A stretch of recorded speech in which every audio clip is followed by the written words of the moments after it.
As I'm currently taking my first steps into seriously learning the German language, my eye was caught by this video entitled 15 German Brands You Pronounce Wrong! The first question I asked myself is, what does it mean to pronounce a brand name wrong? After all, brands are proper nouns, like names of cities, countries, rivers, or even the names of some historical or famous figures like a Greek philosopher or a pope. Surely the right way of pronouncing it is the way that it's normally pronounced in your speech community. I like to take the example of H&M. If I went around in Spain or in Scotland pronouncing it as it's pronounced in Sweden, people probably wouldn't understand me. This applies to names of countries as well. If I tell you that I've been to Hrvatska or Suomi, it might take you a minute to work out what I'm talking about, apart from the fact that I probably haven't pronounced it very well. The same applies to cities. If I'm speaking with a friend in Spanish and I talk about New York rather than Nueva York, you'll probably think that I'm being pretentious. So the presenter of this video is suggesting that we should pronounce these German brands correctly by pronouncing them as they would be pronounced in German. This is of course a little bit silly and not really how language works. If we're speaking in English and I suddenly start using German phonology to pronounce one or two words, the result would range from confusion to people thinking that I was trying to sound clever.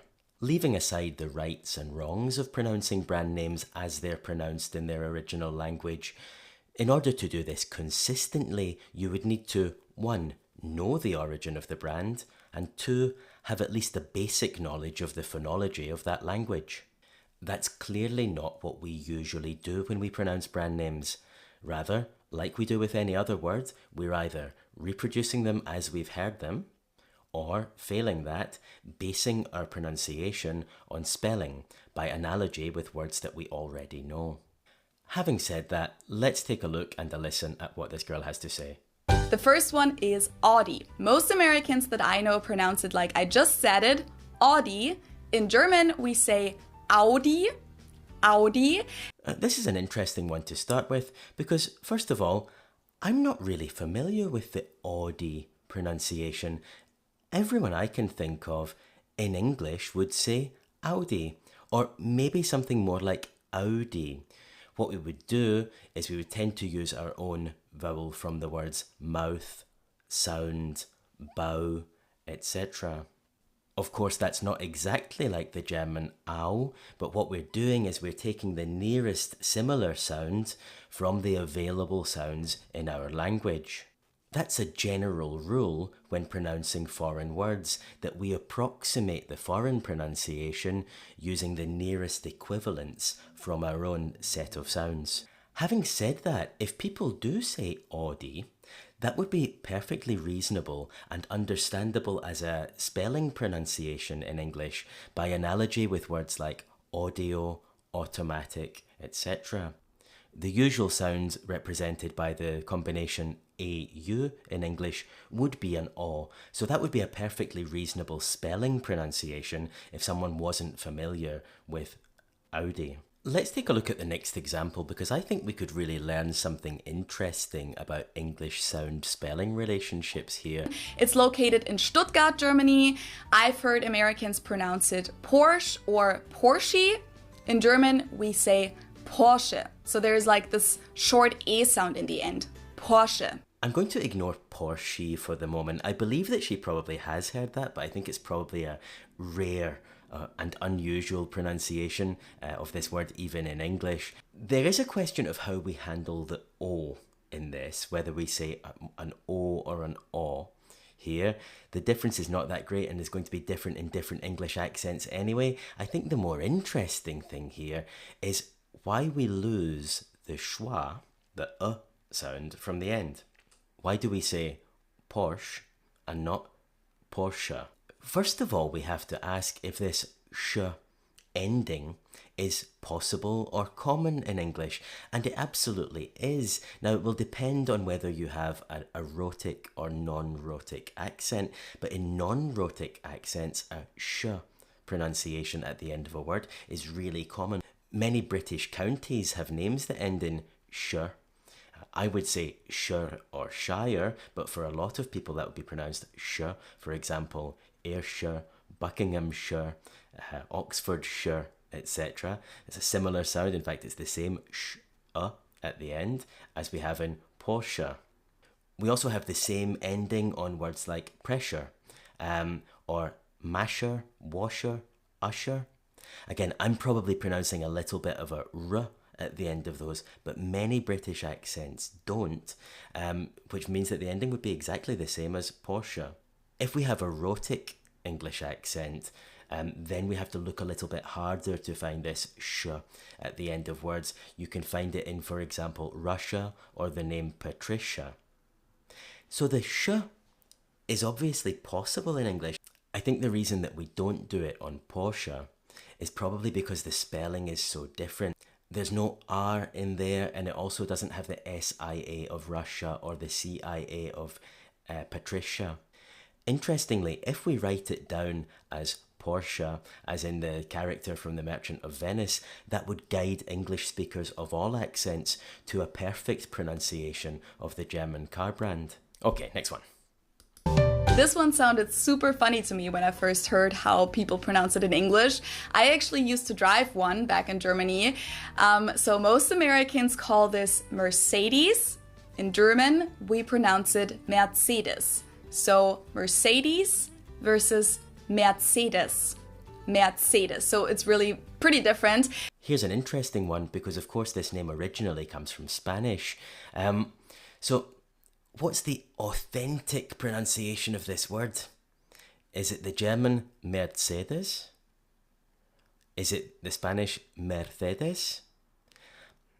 Of course, the answer is that authenticity is an illusion, and it's completely normal that when words are borrowed into other languages, they're adapted by new speakers into the phonology of their language. It's a completely normal thing. It's always happened. I think it's interesting to note the way that the vowels change from Spanish having the same vowel 3 times, to German having I think, and English having something, depending on accent, like e. For me, it would be something more like e. It's also interesting to note that the consonant with the letter C has 3 different pronunciations between Spanish, German, and English as well. So it could be Spanish th, German ts, or English s. English speakers call this Volkswagen, while in Germany we usually just call it VW, VW, VW. But even if we did go by the full name, it would be pronounced Volkswagen and not Volkswagen. So just imagine that it was spelled with an F and V instead. Volkswagen. I think she slips up the first time she says it, because the first time she says it in English, she says an open O, whereas I think it is more of a closed O in English usually. Also, some speakers might pronounce the L, some might not. I would expect an English speaker to say this word with a close O, and probably not to pronounce the L by analogy with the word folk. Someone who is saying O rather than O is probably doing that because they are aware of the German pronunciation. It's an interesting example because it's made up of 2 words that have very obvious cognates in English. So it's perfectly rational to perceive it as something like Volkswagen.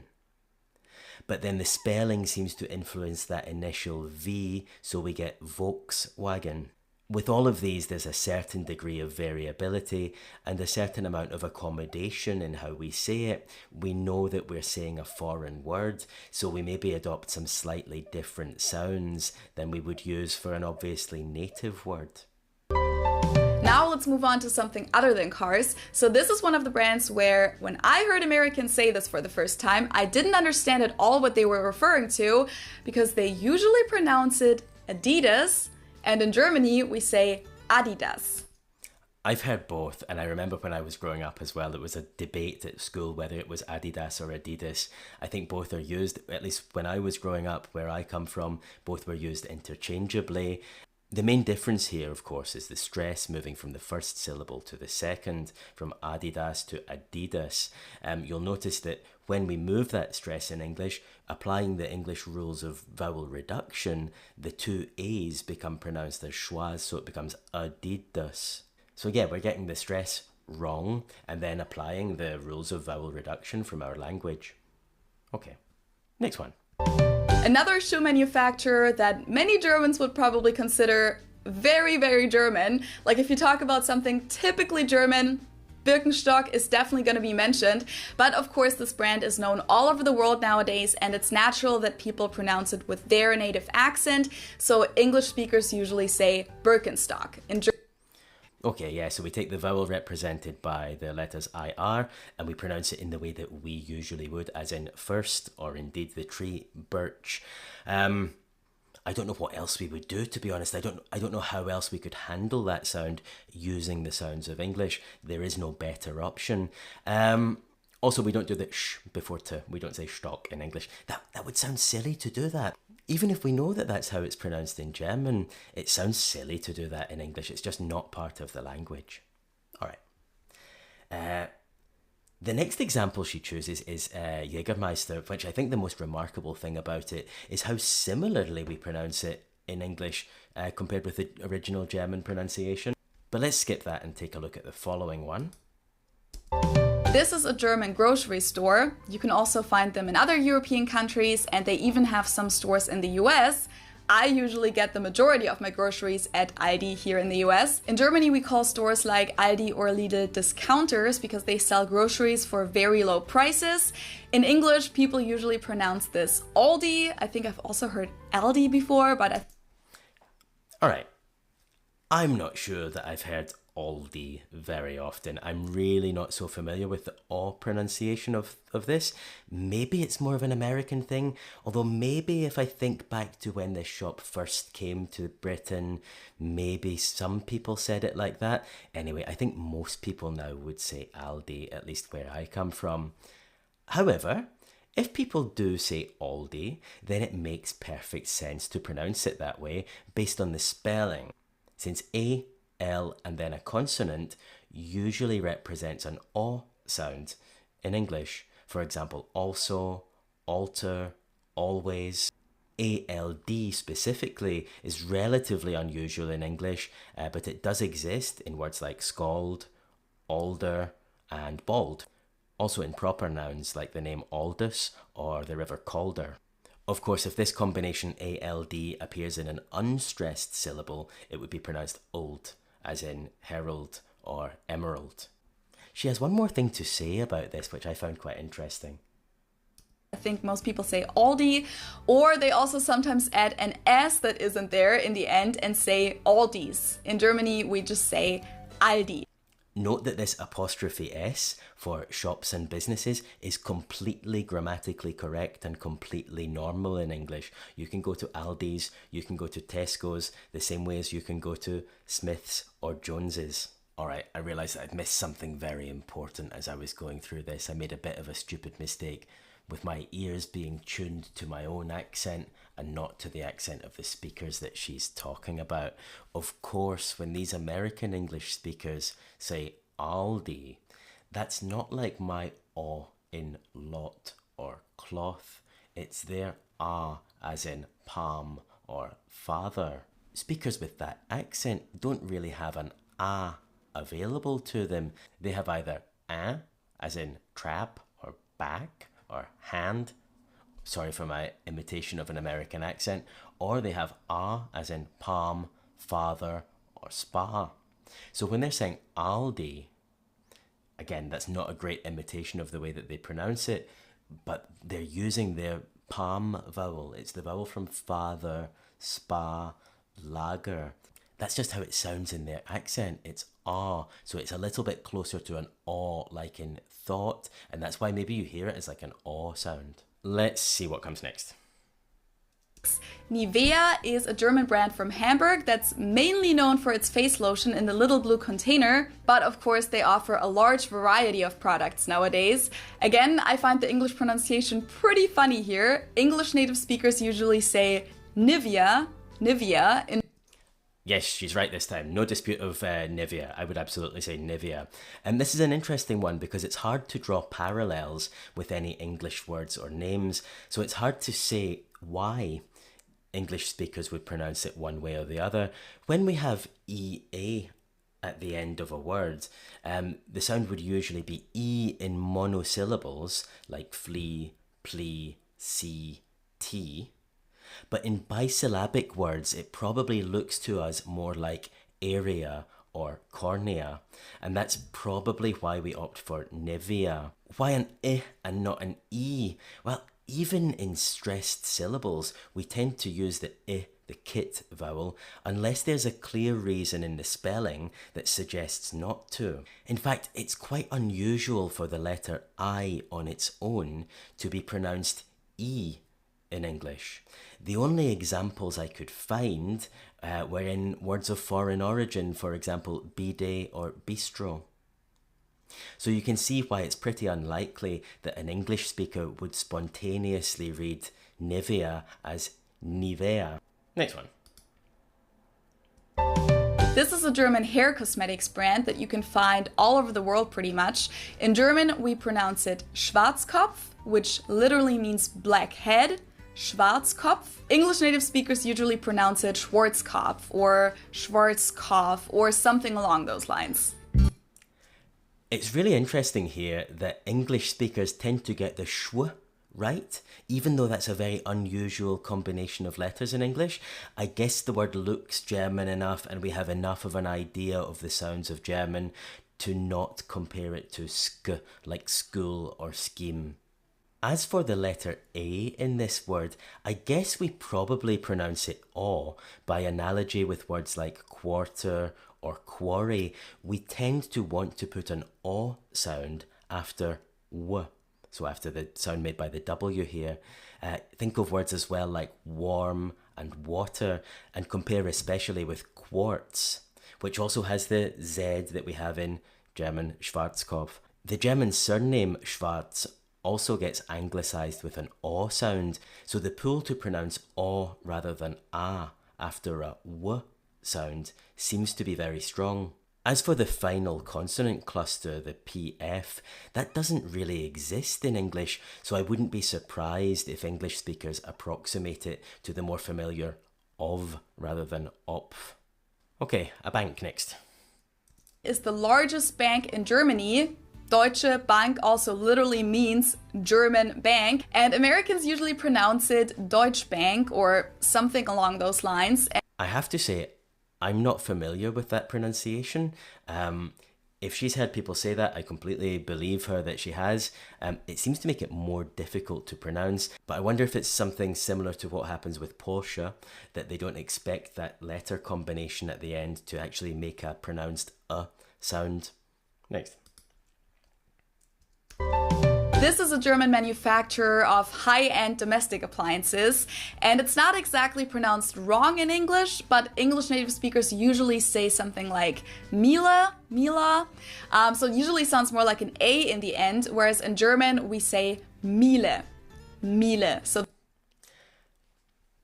I have to say, I'm not entirely sure what she's saying is wrong with the English pronunciation here. She said that it could be something more like an A at the end. I'm not sure that many English speakers would intuitively put an A here. A schwa seems the obvious choice, so something like Mila. Maybe the difference here is that we're both putting a schwa in the word, but the schwa in English can sound a little bit different to a schwa in German. As she demonstrates it here, her schwa sound is a little closer to e, and maybe some North American speakers have a schwa that's a little bit closer to a. Where I come from in Scotland, we tend to have a schwa that's a lot closer to a. So that central schwa vowel can be pronounced a little bit differently in different accents, and I think that's what she's picked up on here. But I don't think there's anything fundamentally different in how a German speaker or an English speaker would pronounce this word. This is something that everyone knows and loves, hopefully. Maybe not everyone knew that Haribo is actually German. We pronounce it Haribo. This is a great example of why we can't pronounce a word exactly the same in two languages. There are always little differences in the shape of your mouth, the position of your tongue, these little accent differences that make it really inconvenient to adopt the phonology of a different language just to say one word. When she says it in English, she says Haribo. Of course she does. Because to change her accent and say Haribo, that's not what we do when we speak. And she demonstrates that herself perfectly. Let's take a look at the last one. Maybe you've flown with them before. In English, people usually say Lufthansa, but in German, we say Lufthansa. So the emphasis is on the first syllable. Interesting one. I wasn't familiar with the Lufthansa pronunciation.